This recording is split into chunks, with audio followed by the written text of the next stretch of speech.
Բարև բոլոր նրանց, ովքեր դիտում են մեզ, այսօր մենք ընտրել ենք աղիքային պոլիպների թեման, բավականին տարածված մի թեմա, որը անտեսելու դեպքում իհարկե կարող է հանգեցնել հաստաղիքի քաղցկեղի։ Եվ այսպես պոլիպներ դրանք պետք չէ անտեսել, իսկ թե ինչու հիմա մեզ կմանրամասնի Իզմիրլյան բժշկական կենտրոնի պրոկտոլոգ, վիրաբույժ, էնդոսկոպիստ Ռաֆայել Ռևազյանը։ Բարև բժիշկ։ Բարև ձեզ, շնորհակալ եմ նախ ելույթի համար։ Կխոսեմ պոլիպների մասին, ընդհանրապես ստամոքսաղիքային տրակտի պոլիպների մասին, ինչու պոլիպներ, որովհետև այսօրվա դրությամբ երևի թե ինքը դառնում է ամենատարածված հիվանդությունների շարքում է սկսում դասվել, հա, ինքը միշտ եղել է իրականում, պրոստը խնդիրը այլ բանում է, ժամանակին, երբ որ գրականությունը նայում ենք, ժամանակին պրոկտոլոգիական հիվանդությունների մեջ ամենատարածվածը միշտ եղել է թութքային հիվանդությունը, հա։ Հիմա այսօրվա դրությամբ պոլիպները բավականին շատացել է։ Պատճառը երկուսն է, առաջին դա մարդկանց իրազեկումն է եւ երկրորդը ախտորոշումը։ Ինչու որովհետեւ այն ժամանակ քիչ էր արվում էնդոսկոպիկ միջամտությունները, այսինքն հայտնաբերման համար մարդիկ ուղակի չէին գնում դիմում, բժշկին ասում կարող է ունեմ ինչ որ խնդիր, մի հատ եկեք հետազոտենք։ Ինչ ախտանշաններից ելնելով։ Ախտանիշը չկա, հենց այդ է հետաքրքիր, որ ախտանիշ ինքը գրեթե ոչ մի ձև չի արտահայտում։ Մարդիկ գալիս են ուղակի հերթական ստուգումների, հա, լսելով որ բարեկամը ունեցել է օրինակի համար խնդիր, ասում է գամ ես է հետազոտում։ Հետազոտության ժամանակ 10-ից 3-4 պացիենտի մոտ հայտնաբերում ենք պոլիպ, ովքեր որ մինչև այդ ընդհանրապես կասկած չեն ունեցել։ Ինքը ախտանիշ որպես այդպեսին չի ունենում։ Ախտանիշներ եթե ունենում է, արդեն նշանակում է բավականին բարդացած փուլում է, հա, լինում, այսինքն դա օրինակի համար արյունահոսությունն է։ Բայց միշտ պետք է հիշել, որ արյունահոսությունը կա արյունահոսության երկու տեսակ՝ թարմ կարմիր արյունը, լյարդացած արյունը, հա։ Իսկ արյան նշանները, ոչ թե արյունահոսությունը, ենթադրենք կղանքի հետ կամ թքի հետ դրանք։ Արյան նշանները հիմնականում բնորոշ է պրոկտոլոգիական ցածր ներքևի հատվածում գտնվող հիվանդություններին, այսինքն թութքին, ճաքին, պոլիպներին, բայց ներքևի հատվածում բորբոքային հիվանդություններին, հաստ աղիքի կամ ստամոքսի օրինակ պոլիպներին բնորոշ չի արյունահոսությունը, կամ պետքա շատ մեծ պոլիպ լինի։ Օրինակ հենց այսօր երկու վիրահատություն ունեցել եմ, մեկը արեցի, մեկը էսական եմ, հենց իրանք երկուսն է պոլիպը ունեցել են հետանցքի շրջանում եւ արյունը ընդեղից է եղել, հա, իրանցը։ Եթե օրինակի համար վերին հատվածներում լինի պոլիպը, այդ արյունը չի լինելու, չի հասնելու կամ լինում է սակավարյունություն անեմիա։ Սակավարյունությունը ինչ է, ժողովրդի ասած արյան կարմիր գնդիկները, երբ որ պակասում է, հա, մարդկանց մոտ կարող է սկսել առաջանալ օրինակի համար ընդհանուր թուլություն, գլխապտույտներ, նայում ես դեմքին եմ, որ զգում ես մի քիչ սփռտած է, հա, այդ անգույնն է, դա լինում է երկարատև արյունահոսությունների հետևանքով, դա արդեն առաջանում է երկաթդեֆիցիտային անեմիա, օրինակի համար կա պոլիպ, մեծ պոլիպ, հա, например, եւ ինքը կամած սկսում է արյունահոսել, որի հետևանքով սկսում է առաջանալ այդ անեմիան։ Ախտանիշներից մյուսը դա է, որը որ էլի եմ ասում, բավականին հազվադեպ հանդիպող է։ Հիմնականում պոլիպները հայտնաբերվում է հերթական ստուգման ժամանակ կամ, ինչպես ասեցի, որ դիագնոստիկ մեթոդով եք այն կոլոնոսկոպիա, գաստրոսկոպիա ամենակարևոր ոսկե ստանդարտն է համարվում։ Շատերը ասում են կամ հայտնաբերման դեպքում անգամ ասում են օրինակի համար կարող է լինի պոլիպ եւ պոլիպը կամ ուրիշ հիվանդանոցում հետազոտվել է, հայտնաբերվել է, գալիս է իմ մոտ, ասում է լսել եմ վատ բան, ասում եմ հա ճիշտ եք լսել, վատ բան կարա ինքը դառնա, հեսա կմանրամասնեմ ոնց, ասում եմ բայց ինքը ինչ չի անհանգստացնում, ինչի հեռացնեմ։ Ինքը ոնց է պատասխան դրան, ինքը երբ որ սկսի անհանգստացնել, արդեն մենք եք սկսենք անհանգստանալ, ուրեմն խնդրեմը արդեն շատ ավելի լուրջ է, հա։ Դրա համար պոլիպը պետքա հեռացնել ի սկզբանե, հենց հայտնաբերեցի պետքա հեռացնել, ոչ թե շտապ կարգով, հա, այլ ուղղակի պետքա հնարավորինս շուտ հեռացնել։ Ինքը կա պոլիպների տեսակներ, հա, կա նեոպլաստիկ, ոչ նեոպլաստիկ բնույթի, բայց քանի որ sense տերմիններով շատ չխոսեմ, որ ավելի հասանելի լինի խոսքս, մի բառով ասած, կան պոլիպներ, որոնք որ կարող են հետագայում վերածվել քաղցկեղի, հա, եւ այս պոլիպները մինչեւ չհեռացվի, հիստոլոգը մինչեւ չասի, մենք չենք կարող իմանալ, այսինքն վիզուալ նայելով մենք չենք կարող ասենք սա կարադառնա, եկեք չհեռացնենք, սա կդառնա,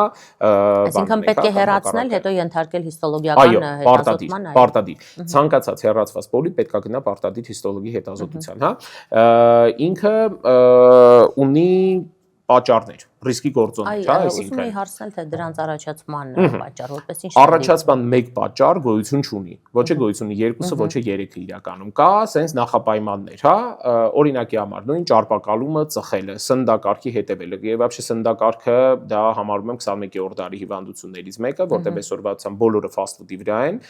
կա իհարկե մարդիկ, ովքեր առողջ սնունդ են, բայց fast food-ը բավականին շատ է օգտագործվում։ Մյուս 21-րդ դարի հիվանդություններից մեկը հիպոդինամիան է, այսինքն մարդիկ, ովքեր որ սպորտով չեն զբաղվում, շարժվում նստած է։ Այից բեկետ գնալը մարդիկ գնում են կամ մեքենայով կամ ինչ-որ այն նոր բաներ կա, չէ՞, դրանցով են քշելով գնում եւ այլն։ Այսինքն մաքսիմալն է քիչ են սկսել մարդիկ այլ։ Այո, սպորտզալերը շատացել են, սպորտզալ գնացողները շատացել են, բայց դա փոքր թիվ է կազմում ընդհանրապես, հա։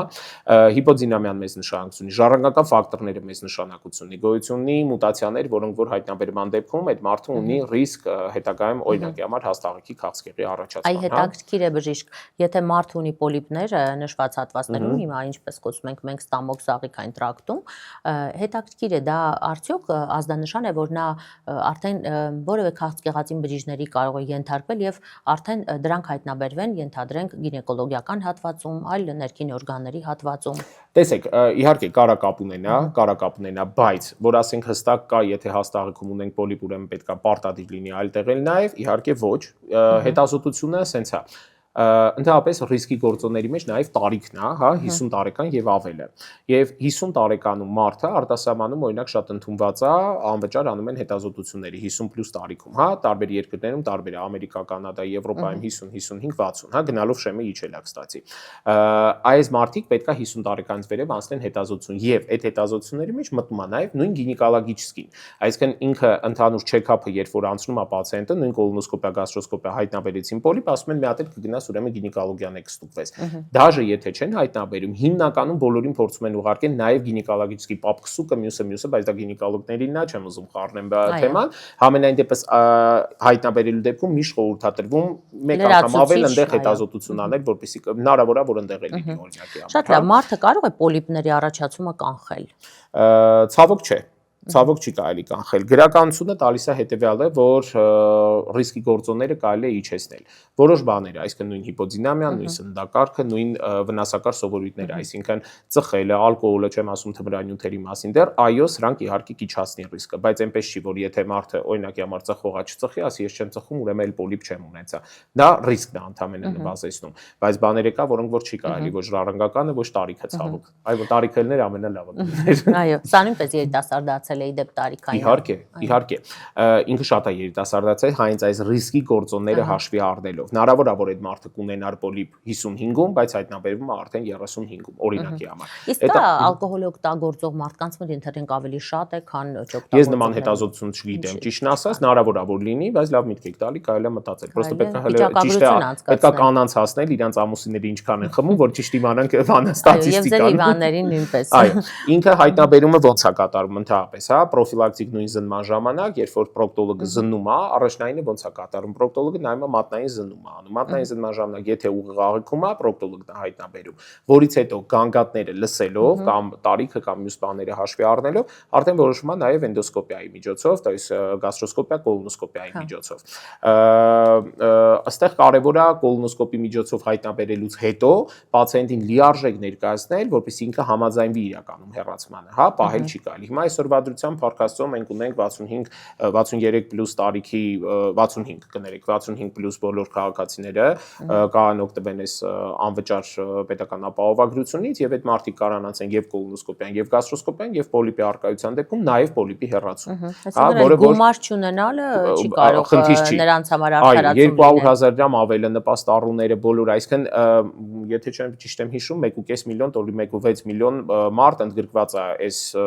ծրագրի մեջ եւ այս մոտ 1.6 միլիոն մարդ էլ չի կարող ասի, որ ես գումար չունեմ կամ բժշկին բան է անում, գումար տալու պատճառով չեմ գնացել, որը շատ կարևոր է։ Պոլիպի հայտնաբերման դեպքում, քանի որ կասեցի կան պոլիպի տարբեր տեսակներ, կա պոլիպներ, որոնց հայտնաբերումից հետո, հիստոլոգի պատասխանից հետո իհարկե, հարկավոր է հետազոտել կամ 1 տարի հետո, կամ 3 տարի հետո, կամ 5 տարի հետո, կախված ինչ պոլիպի տեսակ է։ Դա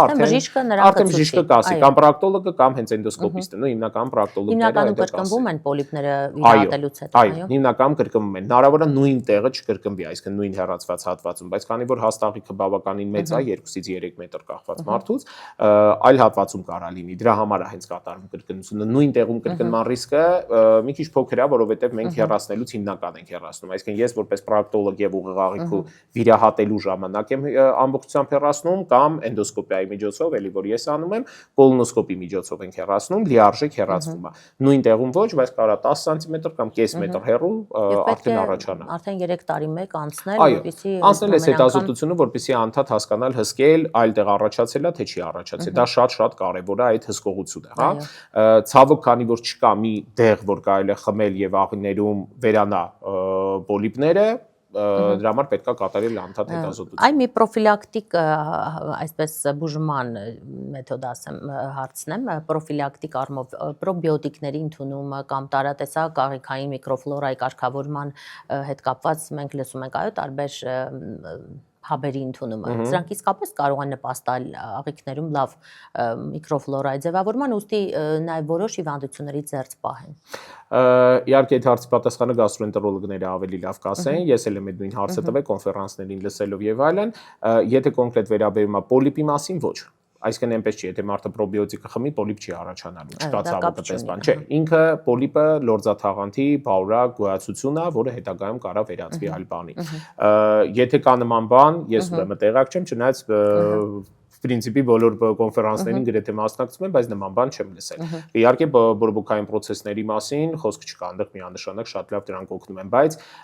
տեսեք, օրինակ այսօր եկեի մոտ պացիենտ, ասում է ունի հսկա պոլիպ, ասում է մեր հարևանը ասել է այս դեղը խմես, քո պոլիպը կվերանա, 2 տարի խմում է, պոլիպը գնալով մեծանում է։ Այսինքն հավատալ ուղակի մեկին միանշանակ չարժի, ավելի լավ է ուղակի գնալ բժիշկը հսկի, տեսնի, կա, կտրի, հանի, եթե պոլիպ է, հա, ու դրանով ավարտվի։ Այսինքն այս այն բանը չի, որ ինքը ծանր վիրահատություն է տանելու, շատ թեթև է։ Պացիենտը օրինակի համար, եթե վիրահատության միջոցով է գնում, то есть պրոկտոլոգի, անզգայացման տակ հեռացվում է պոլիպը, պացիենտը մի օր հետո գնում է տուն։ Էնդոսկոպի միջոցով նույն օրը կամ էլի 1 օր հետո կամ մաքսիմում 2 օր հետո, եթե շատ մեծ է ալնում, բայց հիմնականում նույն օրը ուղարկում ենք միանգամից տուն 1 ժամ հետո։ Սեդացիայի տակ է, պացիենտը քնած է, ոչ մի ցավ չի զգում էնդոսկոպի ժամանակ, то есть այսինքն կոլոնոսկոպի հեռացման կամ անգամ գաստրոսկոպի հեռացման ժամանակ, հա։ Ընդհանրապես ոչ մի ցավ չկա, պացիենտը քնում է, արթնանում է եւ գնում է դրանից հետո 20-25 րոպե հետո գնում է տուն։ Այո։ Բժիշկ, ես գիտեմ, որ դուք շտապում եք վիրահատության, այդ պատճառով իմ հարցերը կրճատելով ձեզ կտամ վերջին հարցը։ Պոլիպները չհանելու դեպքում ենթադրենք որևէ մեկը դեմ է բժշկության կանոններին եւ որոշում է, որ պետք չէ այն հեռացնել։ Այ ինչի կհանգի այս դեպքում այս խնդիրը։ Ինչպես նշեցի, քանի որ կան պոլիպներ, որոնք որ կարող են վերածվել հետագայում քաղցկեղի ու ցավոք դրանք շատ են, ամենավատ ելքը դա քաղցկեղի առաջացումն է եւ ցավոք շատ դեպքեր են նման լինում, որ հենց բժիշկներին չհավատալով արել են ինչ-որ հեքիմական բուժումներ կամ այլ ինչ-որ բուժումներ եւ դրա հետևանքով վերածվել է քաղցկեղ, քաղցկեղն էլ անգամ այս վերջերս մի քանի այտենց հոդված կարդացի, որ պացիենտները անգամ քաղցկեղի ժամանակ չեն հավատացել բժիշկներին, փորձել են ինչ-որ տնական անհասկանալի մեթոդներով բուժումներ անել եւ արդեն մետաստազը առաջացել եւ այնտեղ արդեն դե կյանքի հետ անհամատեղելի վիճակ։ Կան պոլիպներ, որոնք որ հայտնաբերելուց կարելի է հայտնաբերել, տեսնել, որ ինքը չի առաջանալու հետագայում քաղցկեղ, պրոստե այդ պացիենտը կհետազոտվի 3 կամ 5 տարի հետո ընդհանրապես, հա, պրոֆիլակտիկ զննում կարող է այլ պոլիպ առաջանա։ Հակառակ դեպքում չհեռացման դեպքում, եթե ինքը քաղցկեղածին է, ցավոք վատ ելք է լինում։ Այո։ Շնորհակալ եմ շատ հետաքրքիր ինֆորմացիայի համար։ Ես եմ շնորհակալ։ Բոլոր նրանց, ովքեր դիտում էին մեզ, կարծում եմ թեման իսկապես շատ հետաքրքրեց եւ հետաքրքրում էր մինչ այդ էլ իհարկե մենք մասնագետից, պրոֆեսիոնալ բժշկից լսեցինք բոլոր այն կարևոր մանրամասները, որոնք անհրաժեշտ են պոլիպների մասին, աղիքային պոլիպների մասին իմանալու համար։ Ես զրուցում էի Իզմիրլյան բժշկական կենտրոնի պրոկտոլոգ, վիրաբույժ, էնդոսկոպիստ Ռաֆայել Ռևազյանի հետ։ Այսօր այսքանը, հետևեք ձեր առողջության յուրաքանչյուր փոփոխությանը, իսկ մենք կհանդիպենք։